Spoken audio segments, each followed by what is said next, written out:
few days ago, I just got done playing Baldur's Gate 3, and many of you have definitely heard about the 50,000 million awards that this game has rightfully earned. I played this game and it was a literal roller coaster. I was feeling a million things everywhere all at once. And being a storyteller, a manga author, it immediately got me thinking, why do I feel so many things playing this game? Why am I crying one minute and laughing the other? Why do I feel such a connection to these characters that a couple months ago I didn't care anything about? And it made me think about how my incredible experience with this title all revolved around the vulnerability that these characters showed. Every single one of them had some sort of intense and crazy backstory that just made me feel completely engulfed in what they were experiencing. That made me realize that the key to telling a good story that can have this life-changing impact on people is to be vulnerable. At its core, vulnerability is being raw. It's being exposed. It's being real. It's the fundamental core of a person's being. And it's something that's kind of abstract. It could feel a little esoteric. How do you properly define that? But you know it when you read it, play it, or see it. You can feel something in yourself when you're seeing or reading another character or person being vulnerable. Vulnerability is what separates that barrier for a character living in their own world and jumping out into the real human world. And that is the thing that as storytellers, we absolutely want to harness. That is what makes someone become absolutely obsessed with your work and with your story. So it's all well and good. It sounds sensible, make vulnerable characters. That's how you change people's lives with your stories. But how do you actually do that? Well, I think it starts with the character themselves and more specifically character arcs. You want to take a character and when they're introduced into a story, you want the reader or the audience to have one idea of them. You want them to think, oh, this character is the untrustworthy one, or this character is the sweetheart. But you want to take that idea and you want to crumble it up and throw it on the ground and stomp on it. You want, by the end of that story, the audience's perspective of that character to be so different than when they first saw them that there's a fundamental shift in maybe some aspect of their worldview by the time they're done consuming your story. You want to create a certain intimacy between your characters and your audience. You want the audience to see them at their most vulnerable state, their traumas, their fears, their successes, and you want the audience to be able to sort of like vicariously live through that. To use Ye Olde Treehouse as an example again, one of my main characters, Rue, she was recently made captain of this little unit within her organization. And she gets a lot of crap from people who think that she's just completely unqualified to hold this role.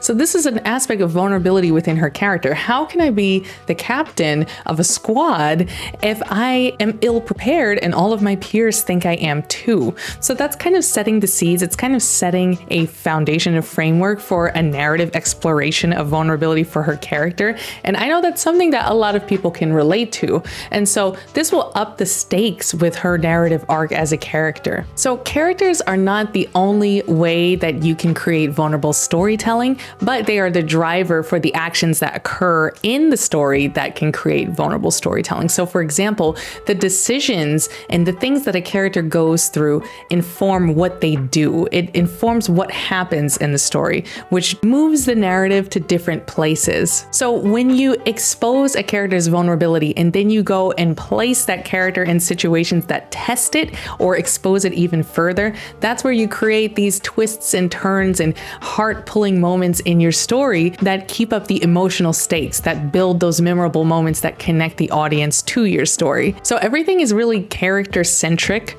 but within the characters, the centricity, is that a word? Within the centric aspect of the character, they make those decisions that create a vulnerable narrative. They change the tide of the story and create a more vulnerable narrative through their decision making. And that decision making is based off of those like internal emotional things. With the narrative, also pacing is absolutely pivotal to telling a vulnerable story.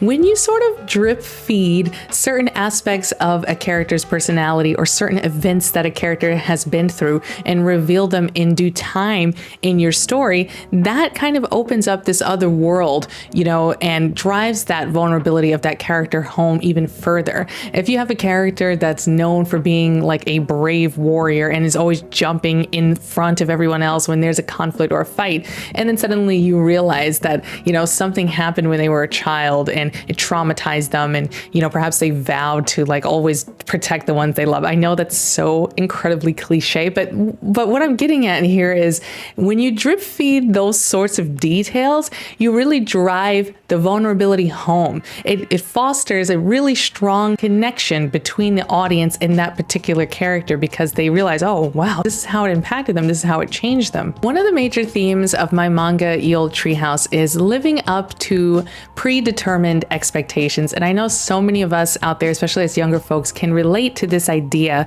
of a predetermined expectation, maybe from your parents or society, and maybe you feel like, I don't live up to that, and that's okay, I don't want to. This is a major theme in my story. When you draw from those things that have happened to you as the storyteller and you inject them into your characters, that's a sense of vulnerability in and of itself. You're almost speaking the experience of so many people through your characters, and in a way it may feel more palpable through, you know, a manga character or a video game character. It may make a person feel like, oh, I can confront this thing I went through a little bit more because Astarion went through it or Rue went through it, and so they feel like they have some sort of togetherness in their experience. And when you break that line from that fictional world and an audience's actual life and you bring them together, I think that's the magic. That's the fandom building type of a thing that you can create in your own story. Ultimately, you want to leave your audience feeling like they just went on a journey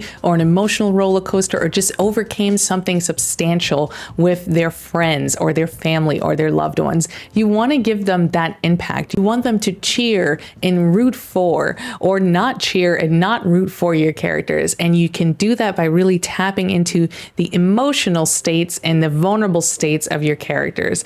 That's how you get that audience connection, which can really change their lives. And I know as storytellers, we have the unique talent.